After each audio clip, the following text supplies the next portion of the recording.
नाजायज चुनाव पर परेशान किया गया, हमारे प्रत्याशियों को परेशान किया गया।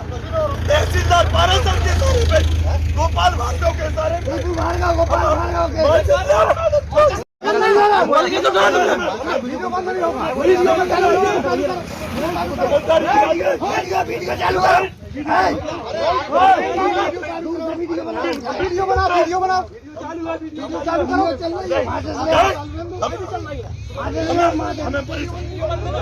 नाजायज चुनाव पर परेशान किया गया, हमारे प्रत्याशियों को परेशान किया गया। तहसीलदार 12 साल के सारे पे गोपाल भार्गव के सारे नमस्कार, आप देख रहे हैं न्यूज ग्राउंड जीरो। मैं हूं पंकज सोनी और इस समय हमारे साथ कमलेश जी हैं जो कांग्रेस के बड़े नेता हैं गड़ाकोटा में। आज उनका एक वीडियो वायरल हुआ है, इस समय वो खुद ही हमारे साथ फोन लाइन पे मौजूद है। कमलेश जी, क्या हो गया था? क्यों आपको पेट्रोल डाल या मिट्टी का तेल जो भी आप डाल रहे थे अपने ऊपर, तो क्यों जरूरत पड़ गई और क्या ऐसी स्थिति बन गई है? सब क्या हुआ, अभी 3-4 दिन पहले फॉर्म नामांकन भरने की लास्ट डेट थी। हमारे यहाँ नगर पालिका के चुनाव चल रहे हैं। कई दिनों बाद ऐसा हुआ है, वर्षों बाद के गढ़ाकोटा में कांग्रेस खड़ी होकर और चुनाव लड़ रही है। 23 के 23 वार्डों में चुनाव लड़ रही है और प्रत्याशी दम के साथ खड़े हुए हैं। तो सबसे पहला अटैक तो फॉर्म भरने की, नामांकन भरने की लास्ट दिन हम लोगों पे हुआ। हमारे प्रत्याशियों को उठाने का प्रयास किया गया पंडित गोपाल भार्गव के पल्लवित और पोषित गुंडों के द्वारा। भारतीय जनता पार्टी के जो कार्यकर्ता हैं, जो कई मामलों में क्रिमिनल आरोपी भी हैं, उन्होंने पहले हमारे ऊपर हमला किया। जैसे तैसे 1 घंटे उनसे मुठभेड़ करके हम बचे और हम अपने घर में आए। फिर माननीय विधायक परवर सिंह जी हमारे प्रभारी हैं, वो भी आ गए और फिर हमारे कांग्रेस के सारे लोग आ गए। पुलिस की सुरक्षा में हम लोग वहां तक पहुंचे फॉर्म भरने। तो गेट पे, फॉर्म भरने के गेट पे जैसे ही पहुंचे तो वहां पुलिस के सामने ही कम से कम 20 से 25 गुंडों ने हम लोगों के ऊपर फिर हमला किया और हमारे प्रत्याशियों को उठाने का प्रयास किया। उनसे बहुत मुकाबला करने के बाद उसमें पुलिस भी कहीं कहीं मतलब ऐसा लगा जैसे संदिग्ध भूमिका में रही हो, क्योंकि हम लोग बताते जा रहे हैं कि साहब इनको पकड़िए, तो उनको वो धक्के नहीं दे रही, हमें धक्के दे रही है, हमारे लोगों को धक्के दे रही है। मतलब इस टाइप से घटनाक्रम हुआ। और जब हम लोग जैसे तैसे हम और विधायक जी प्रत्याशियों को अंदर तक ले गए तो आप कल्पना करिए कि वो गुंडे आरओ साहब के ऑफिस तक पहुंच गए और अंदर जाके उसको धमकी दे रहे हैं। जब वहां से रिटर्निंग अधिकारी महोदय ने आवाज लगाई, चिल्लाए, तब पुलिस पहुंची, फिर उनको भगाया। इतना बड़ा घटनाक्रम, इतना बड़ा हमला हम लोगों पे हुआ उस दिन। जैसे तैसे फॉर्म भरे गए, हम लोग अपने काम में लग गए कि चलो भाई अब फॉर्म भर गए, अब चुनाव लड़ा जाए। तो पिछले 2-3 दिन से हमारे प्रत्याशियों को धमकी दी जा रही, किसी को जान से मारने की धमकी मिल रही, किसी का मकान खाली करवाया जा रहा है, किसी की दुकानों की रिकवरी निकाल दी गई है। एक हमारे प्रत्याशी हैं, उनकी 2 दुकानें सील कर दी नगर पालिका ने। मतलब हर प्रकार की प्रताड़ना पिछले 2-3 दिन से हम लोग झेल रहे हैं। इसके बावजूद भी हम लोग चुनाव प्रचार में लगे। हमारे सारे प्रत्याशी पूरी ताकत से खड़े हुए हैं। आज उन्होंने सुबह जैसे ही हम अपने प्रचार के लिए निकले एक वार्ड में, तो हमें पता लगा कि हमारे एक प्लाट है हमारा आधा किलोमीटर दूर शहर से बाहर, तो उसके पूरे कागज हमारे पास हैं। उस प्लाट पर मकान का काम लगा था, लगभग 1.5 से 2 ट्राली गिट्टी वहां डली हुई थी। एक छोटा सा भट्टा वहां पे लगा हुआ है, ईंट का, व्यक्तिगत लगा है वो, उसका रजिस्ट्रेशन हमारे पास है, हमारी खुद की जगह में लगा है और खुद के मकान के लिए हम वो ईंट बना रहे थे। तो ये सब पता है, आरआई साहब को पता है। पहले भी उनसे मतलब उन्हीं ने डायवर्सन किया हमारे प्लाट का, उन्हीं ने नापा वो प्लाट हमारा अभी कुछ दिन पहले। ये सारी प्रक्रिया उनको पता, लेकिन उसके बावजूद भी जबरदस्ती हमारे ऊपर कार्रवाई की जा रही। मैंने उनको सब बताया, मैंने कहा साहब आपको पूरी जानकारी है। उनने किसी से फोन पे बात की थोड़ी देर, उसके बाद बोले, उन्होंने बताया भी कि साहब कमलेश साहू जी ने जो बताया है उस हिसाब से सब सही है यहाँ पे, अब क्या करें बताइए आप।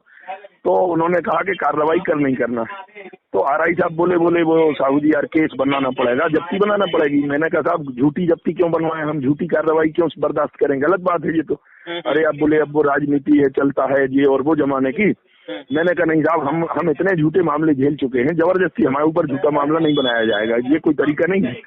अब यदि हम कांग्रेस की राजनीति कर रहे हैं तो विचारधारा की लड़ाई लड़ो ना आप।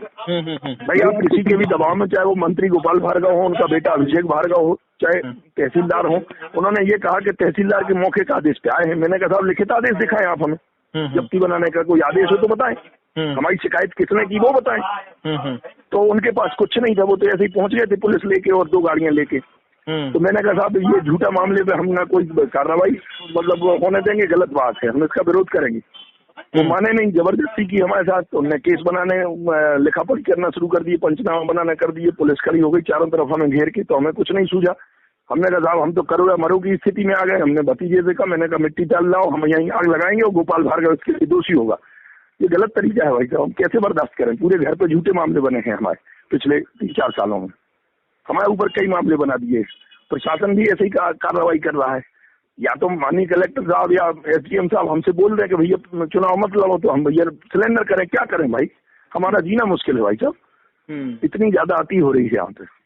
फिर अभी क्या हुआ फिर उसका? आपको फिर क्या वो जो भी हुआ उसमें कोई फिर मामला बना दिया है कि आपने प्रयास किया आत्महत्या का? या अब भाई साहब अभी तक तो हमें जानकारी नहीं है। पुलिस हमें जब मतलब वहाँ से घटना स्थल से पुलिस ने सबको तितर बितर किया और उसके बाद हमें घर छोड़ गई है। यहाँ पुलिस की ड्यूटी ऑलरेडी लगी है, हालांकि 3-4 दिन से दरवाजे के बाहर। हाँ। तो वो लोग लेके और हमें घर छोड़ दिए हैं। अभी तो हम घर पे हैं, हमें पता नहीं है। लेकिन आपको नहीं लगता कि लोकतंत्र में अगर आप चुनाव भी लड़ना चाह रहे हैं तो चुनाव भी नहीं लड़ सकते क्या? यही तो भाई साहब यही स्थिति है। मतलब चुनाव नहीं लड़ने दिया जा रहा। हम उनसे कहते जा रहे हैं कि हमारे कांग्रेस के गरीब प्रत्याशी हैं, तुम्हारे तो अरबपति और खरबपति लोग हैं, आप क्यों डर रहे हो उनसे? कम से कम चुनाव तो होने दें, बूथ तो डालने दें जनता को। अभी तक 20 साल बाद पहली बार ऐसा हो रहा है कि गढ़ाकोटा नगर पालिका में पूरे प्रत्याशी हैं, पूरे वार्डों में चुनाव हो रहा है। एक भी बार वो चाहे कर भी निर्विरोध नहीं करा पाए पूरी दम लगाने के बाद, इसीलिए वो बौखला गए भाई साहब। तो आप क्या करेंगे अब? आप क्या करेंगे भाई साहब? हम तो माननीय प्रशासन से, माननीय कलेक्टर साहब से, एसपी साहब से, पुलिस विभाग से, प्रशासनिक अमले से हम ये चाहते हैं, माननीय निर्वाचन आयोग से निवेदन करना चाहते हैं कि निष्पक्ष चुनाव यदि करा दे तो निश्चित रूप से बदलाव होगा। हमारे 15 से 18 प्रत्याशी आज की डेट में जीतने की स्थिति में है 23 में से भाई साहब। ये मतलब हम लोगों का सर्वे है। यदि निष्पक्ष चुनाव हो जाते हैं तो जनता निश्चित रूप से हमारे लिए ला रही है और कांग्रेस की नगर परिषद बनेगी, हमारा अध्यक्ष बनेगा, हमारी परिषद बनेगी। लेकिन निष्पक्ष चुनाव हो जाए। मैं माननीय निर्वाचन आयोग से निवेदन करना चाहता हूं कि निष्पक्ष चुनाव कराने की कृपा करें और हम लोगों को सुरक्षा प्रदान करें और झूठे मामले न बनाए जाए हम लोगों पर।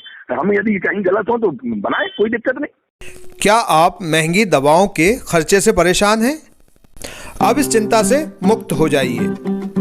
दवाओं के खर्चे में कीजिए 90% तक की बचत दवा इंडिया जेनेरिक फार्मेसी के साथ। उच्च गुणवत्ता और कम कीमत दोनों एक साथ। 1500 से अधिक दवाइयां उपलब्ध, सभी उत्पाद FDA द्वारा प्रमाणित। हमारा पता है Dawa India generic pharmacy, Sugandha complex, Parkota Sagar. शहर से बाहर जाने के लिए वन वे टैक्सी चाहिए या लोकल सिटी के लिए कैब या फिर एयरपोर्ट पे ड्रॉप की हो जरूरत? चुनिए अपनी पसंद की कैब और पाइए बेस्ट ऑफर्स के साथ मोस्ट कंफर्टेबल व सेफ राइड सिर्फ और सिर्फ MP कैब पर। आज ही गूगल प्ले स्टोर से MP कैब की एंड्रॉइड ऐप डाउनलोड करें या विजिट करें www.mpcab.in और बुक करें अपनी राइड।